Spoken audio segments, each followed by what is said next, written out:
Baik, bismillah, assalamualaikum warahmatullahi wabarakatuh. Kembali lagi dengan saya Haris Fauji, channel YouTube membahas tentang dunia pendidikan dan kerjaan operator sekolah. Baik teman-teman, sebelumnya jangan lupa ya subscribe ini Haris Fauji, nyalakan loncengnya. Baik teman-teman, sekarang tanggal 27 Juni 2025, seharusnya pengerjaan e-rapot sudah selesai teman-teman. Kenapa? Karena kan seharusnya rapot itu sudah dibagikan di titik mangsa juga untuk di wilayah saya itu tanggal 26 Juni. Jadi seharusnya pengerjaan e-rapot sudah selesai. Dan apa saja yang harus diperhatikan, apa saja yang harus dilakukan ketika pengerjaan e-rapot itu sudah selesai. Sudah saya bahas juga video-video atau tutorial tentang e-rapot versi 2025 ini ya teman-teman. Kurang lebih ada 12. Cara installnya bagaimana, yang sudah menggunakan e-rapot sebelumnya, bagi pengguna baru juga sudah. Ini langkah-langkahnya teman-teman. Nah, ini cara mapping rapot project, cara mengonlinekannya, terus yang banyak gangguan ketika muncul WOFS yang tidak bisa diakses, tampilan si e-rapotnya tidak sempurna, sudah saya bahas juga di video yang ini. Cara masukkan data eskul, cara input nilai rapot untuk kelas 789 juga bisa menggunakan tutorial yang ini. Cetak rapotnya juga sudah saya bahas. Cara membuat raskim ini untuk yang kelas 9 sudah saya bahas juga. Yang terakhir video tentang bagaimana mengupdate versi 2005.1 sudah saya bahas juga. Ini video saya buat ini berdasarkan panduan yang ada di webnya teman-teman. Nah ini di aplikasi e-rapotnya ini ya teman-teman. Nah ini saya ngambil panduannya itu dari sini semua, karena emang si pengembang e-rapot itu udah membuat panduannya, udah membuat tutorialnya secara tertulis. Ini untuk admin, untuk guru. Kalau teman-teman mengikuti alur kerjanya berdasarkan panduan, berdasarkan manual dari awal ya teman-teman, jangan diloncat-loncat panduannya itu dari halaman 1 sampai halaman terus terakhir, itu harus berurutan agar nanti tidak ada masalah, agar tidak ada gangguan. Ini saya mengikuti dua panduan ini, untuk siswa kan tidak terlalu ya teman-teman. Nah ini untuk admin dan guru, itu alur kerjanya harus berurutan ya teman-teman. Kita buka dulu aplikasinya atau e-rapotnya. Intinya kalau teman-teman mengerjakan e-rapotnya secara berurutan dan mengikuti panduan yang telah dibuatkan oleh si pengembang, insya Allah tidak akan ada masalah ya teman-teman.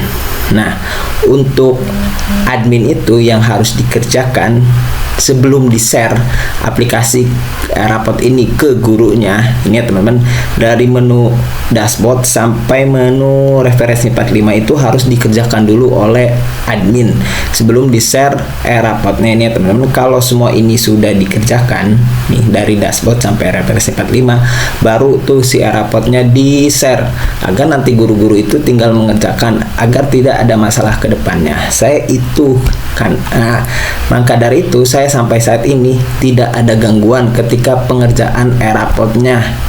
Tidak contoh gangguannya tidak muncul nilainya, tidak muncul tanda tangannya, muter-muter ketika di generate, itu karena alur kerjanya tidak berurutan ya teman-teman.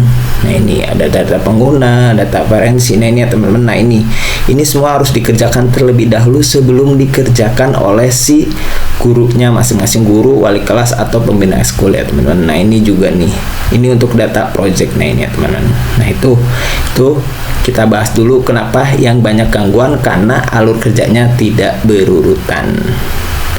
Oke, nah hal apa saja yang harus kita kerjakan, yang harus kita perhatikan ketika sudah mengerjakan e-rapot? Sudah selesai teman-teman, rapot project udah, nilai rapot sudah 789, transkrip nilai juga sudah. Ini ya teman-teman, sudah saya rangkum. Nah ini hal-hal yang harus diperhatikan atau yang dilakukan setelah mengerjakan e-rapot. Pertama ya teman-teman, simpan data rapot PDF dengan aman. Nah ini ya teman-teman. Nah yang ini kita ke cetak nilai, ke nilai rapot.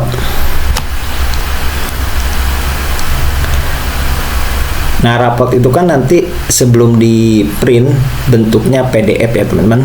Untuk yang sudah di printnya seperti ini kan ya teman-teman. Nah ini kan yang sudah di print dan sudah dibagikan ke siswanya ini ya teman-teman, yang sudah di print. Dan sebelum di print kan itu bentuknya PDF ya teman-teman. Ini saya contohkan. Ini kita atur. Ini kita atur 15 15. Kita generate.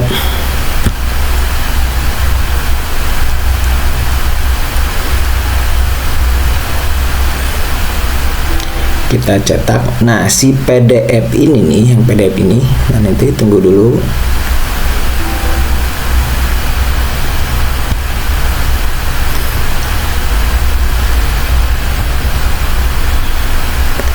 Nah, PDF ini ya teman-teman. Nah, ini kan untuk 7A. Silakan diamankan. Simpan di laptop, simpan di harddisk, simpan di Google Drive ya teman-teman. Yang sudah saya ini kan nih, saya rangkum seperti ini ya teman-teman. Simpan data rapot PDF dengan aman di laptop, di harddisk, di Google Drive. Kenapa? Agar nanti jikalau si siswanya ada masalah, misal rapotnya hilang, rapotnya rusak, jadi teman-teman tinggal ngeprint aja nih dari PDF-nya. Misalkan si A siswa kelas 8 tinggal print ulang aja di yang kelas 8 itu si A-nya, si B-nya. Jadi teman-teman tidak perlu buka e-rapotnya lagi, tidak perlu nilai lagi nilainya di e-rapot. Tinggal kita print aja yang ada yang sudah berbentuk PDF-nya. Itu ya teman-teman. Jadi harus amankan data rapot PDF-nya. Berarti semua kelas diamankan 7, 8, 9. Itu simpan datanya. Terus yang kedua, simpan data ledger dengan aman. Nah, teman-teman, ledger sangat dibutuhkan nanti ketika di kelas akhir di semester 6. Kenapa? Untuk perhitungan entah itu nilai ijazah, untuk backup data. Nah, ini teman-teman di ledger. Nah, ini ledger rapot. Nah, kan nanti berbentuk ledger ya, teman-teman. Nah, ini kan ledger laptop semester. Nah, ledger ini silahkan diamankan juga di laptop, di harddisk, di Google Drive, agar nanti kedepannya ketika di kelas akhir kan biasanya kita menghitung nilai-nilai dari semester sebelumnya, semester 1, semester 2 sampai semester 5. Nah, ledger ini sangat dibutuhkan, makanya kita amankan agar nanti ketika dinilai di kelas akhir kita tinggal copy paste aja dari ledgernya. Kita tidak perlu cari si siswa, rapot siswa satu-satu, PAI nilainya berapa, PKN berapa, bahasa Indonesia berapa, dan yang lainnya dan seterusnya. Untuk ketika udah ada ledger kan tinggal kita kopas aja. Makanya saya sarankan diamankan data ledgernya. Itu yang kedua.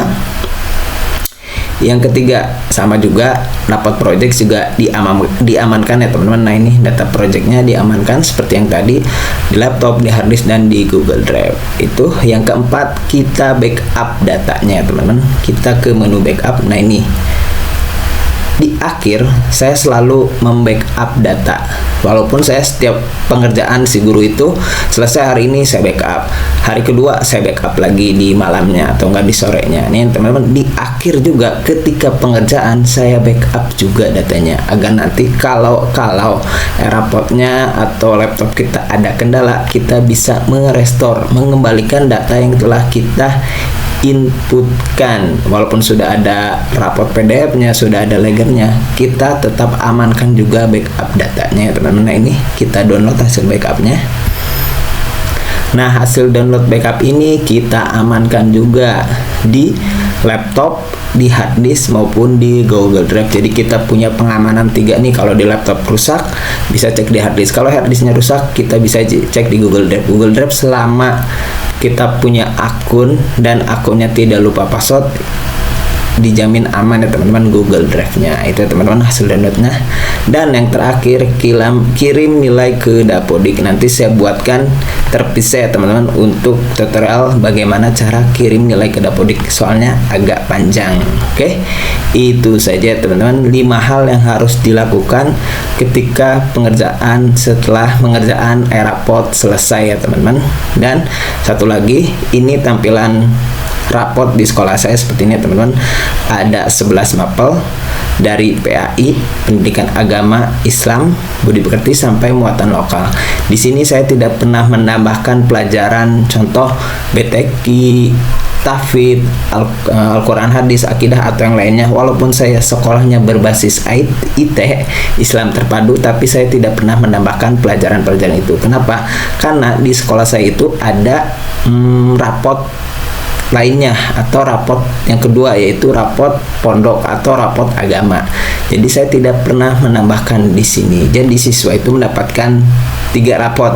Yang pertama rapot umum ini, terus yang kedua rapot project, dan yang ketiga rapot agama. Jadi pelajaran BTQ, tahfidz, tahsin atau yang lainnya yang berbasis Islam terpadu tidak pernah saya tambahkan di sini karena kan susunan aslinya kan untuk rapot seperti ini dari PAI sampai muatan lokal. Oke, itu saja teman-teman informasinya kenapa saya cuma ada 11 padahal saya berbasisnya IT Islam terpadu. Saya menggunakan jadi ada 2 rapot umum dan rapot agama. Oke, itu saja informasinya terkait apa saja yang harus kita lakukan setelah mengerjakan rapot. Setelah rapot itu dibagikan, kita backup datanya dan yang lainnya sudah saya bahas itu ya teman-teman. Nah, ini 5 poin yang ini. Untuk kirim nilai ke Dopodik nanti saya bahas di video terpisah. Oke, itu saja informasinya. Semoga bermanfaat. Silahkan share video ini ke teman-teman yang lain dan tentunya jangan lupa juga subscribe channel ini Haris Fauji, nyalakan loncengnya. Wassalamualaikum warahmatullahi wabarakatuh.